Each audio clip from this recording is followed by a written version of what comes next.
इस पूरी दुनिया में एक ऐसा इकलौता इंसान है जिसकी अकेले की कुल संपत्ति दुनिया के छोटे बड़े 174 देशों की कुल जीडीपी को मिला देने पर भी उससे कहीं ज्यादा बैठती है। चलो दुनिया को छोड़ो, इसे अपने देश भारत के संदर्भ में समझते हैं। हमारे पूरे भारत देश की कुल जीडीपी का लगभग 390 लाख करोड़ है, लेकिन इस एक अकेले इंसान की दौलत हमारे पूरे महाशक्तिशाली भारत देश की अर्थव्यवस्था के करीब 1/4 हिस्से यानी 25% के बराबर हो चुकी है। जी हां, मैं बात कर रहा हूं इलन मस्क की। देखते ही देखते मस्क दुनिया के इतिहास के पहले ट्रिलियनियर बन गए हैं। अब कई लोग सोचेंगे कि ये ट्रिलियनियर क्या होता है।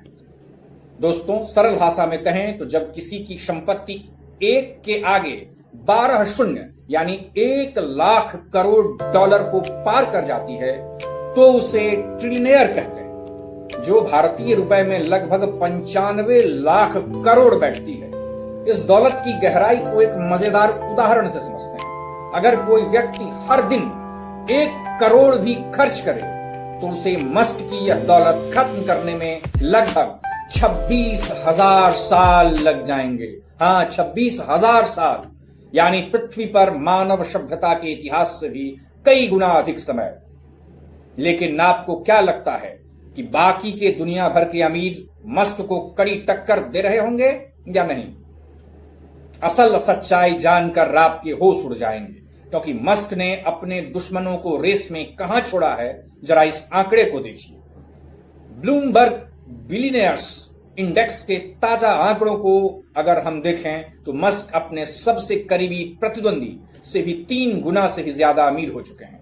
तीसरे नंबर पर मौजूदा सरगेई ब्रिन की 25.67 लाख करोड़ के साथ उनके आसपास कहीं नहीं टिकते। इस टेबल को देखिए।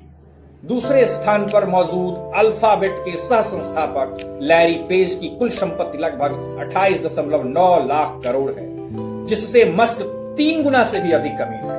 वहीं तीसरे पायदान पर मौजूद सरगेई ब्रिन के मुकाबले मस्क की संपत्ति लगभग 3.25 गुना है। मस्क की यह दौलत दुनिया के 174 देशों की कुल जीडीपी से भी ज्यादा है, लेकिन यह साम्राज्य रातों रात खड़ा नहीं हुआ है। लेकिन यहां एक बड़ा रहस्य है। आज जो इंसान 95 लाख करोड़ का मालिक है, वो कुछ साल पहले पाई पाई के लिए मोहताज होने वाला था। उसकी कंपनियां दिवालिया होने की कगार पर थीं। तो अचानक ऐसा क्या जादू हुआ कि एक डूबता हुआ इंसान इतिहास का सबसे अमीर आदमी बन गया? इस चौंकाने वाली टाइमलाइन को देखिए। लेकिन दोस्तों, मस्क का यह सफर हमेशा ऐसा नहीं था। अगर हम इसकी टाइमलाइन पर नजर डालें, अक्टूबर 2002 में पेपैल, जुलाई 2020 में टेस्ला और अब जून 2026 में स्पेसएक्स। इस ग्राफ के मुताबिक साल 2002 में 18 करोड़ डॉलर से शुरू हुआ यह सफर आज 2026 में 1 लाख करोड़ डॉलर यानी 1 ट्रिलियन तक जा पहुंचा है। जब 2008 में वे टेस्ला के सीईओ बने तो उन्होंने पूरी दुनिया की ऑटोमोबाइल इंडस्ट्री को इलेक्ट्रिक व्हीकल तकनीक अपनाने पर मजबूर कर दिया। पर क्या यह सब सिर्फ एक धोखा है?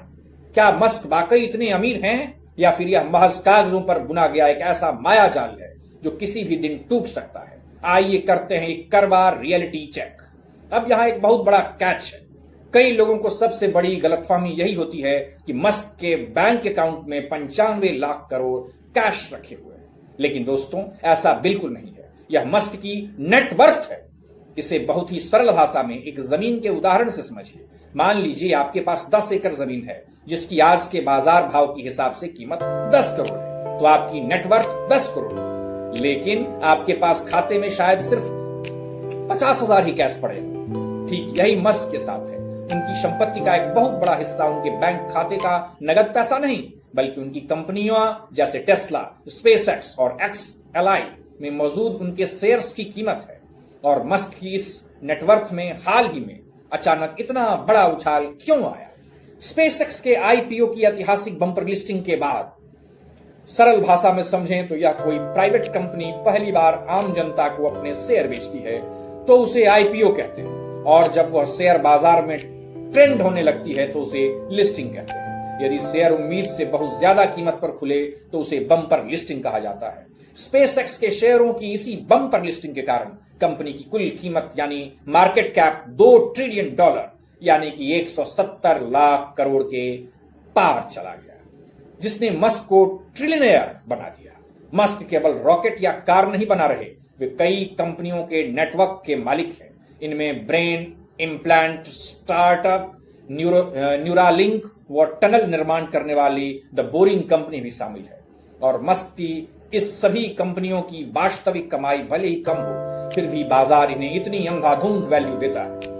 इसी अंधाधुंध भरोसे के मार्केट में इलन प्रीमियम या मॉस्कोनॉमी कहा जाता है। एक सामान्य कंपनी की कीमत उनके मुनाफे, बिक्री और तार्किक आंकड़ों से तय होती है, लेकिन मस्क की कंपनियों में निवेशक आंकड़ों से ज्यादा मस्क के बड़े विजन, नवाचार और भविष्य बदलने की क्षमता पर दाव लगाते हैं। इसी अतिरिक्त भरोसे के कारण जो वास्तविक कीमत से ज्यादा एक्स्ट्रा वैल्यू बाजार से मिलती है, उसे ही मस्कोनॉमी या इलन प्रीमियम कहा जा रहा है। लेकिन दोस्तों, क्या यह अंधा भरोसा किसी दिन पूरी मानवता को एक ऐसे काले गर्त में धकेल सकता है जहां से वापस लौटना नामुमकिन होगा? जरा ठंडे दिमाग से सोचिए। एलन मस्क का इतिहास पहला ट्रिलियनेयर बनना यह साफ दिखाता है कि आगे आने वाले दुनिया की अर्थव्यवस्था किस दिशा में जा रही है। लेकिन यहाँ पर एक ऐसा खौफनाक सवाल खड़ा हो जाता है जो आने वाले कल में आपकी, हमारी और हमारी आने वाली पीढ़ियों की आजादी को पूरी तरह कुचल सकता है। जरा सोचिए, जब किसी एक अकेले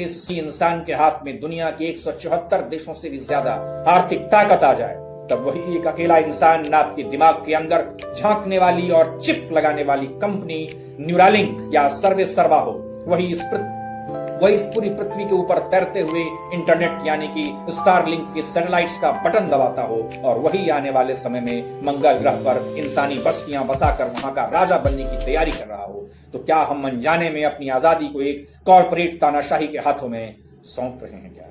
क्या होगा अगर कल को मस्क का यह मस्कोनॉमी या गुब्बारा अचानक फूट गया? क्या पूरी दुनिया की इकोनॉमी इस एक इंसान के दिमाग के खेल के साथ ताश के पत्तों की तरह ढह जाएगी? या फिर हम एक ऐसे भविष्य की ओर बढ़ रहे हैं जहां देश नहीं बल्कि एलन मस्क जैसी कॉर्पोरेट हस्तियां हम पर राज करेंगी? आपको क्या लगता है दोस्तों, क्या मस्क का यह ट्रिलियनेयर बनना मानव इतिहास की सबसे बड़ी क्रांति है या फिर यह विनाश की शुरुआत है? अपने विचार नीचे कमेंट बॉक्स में लिखना मत भूलिएगा, क्योंकि आपका एक कमेंट इस बहस को सही दिशा दे सकता है। अगर यह गहरा विश्लेषण पसंद आया तो वीडियो को शेयर जरूर करें, और ऐसे ही डीप एनालिसिस वाली वीडियोस के लिए चैनल को अभी सब्सक्राइब कर लें। आपसे मिलते हैं अगले वीडियो में। बहुत बहुत धन्यवाद।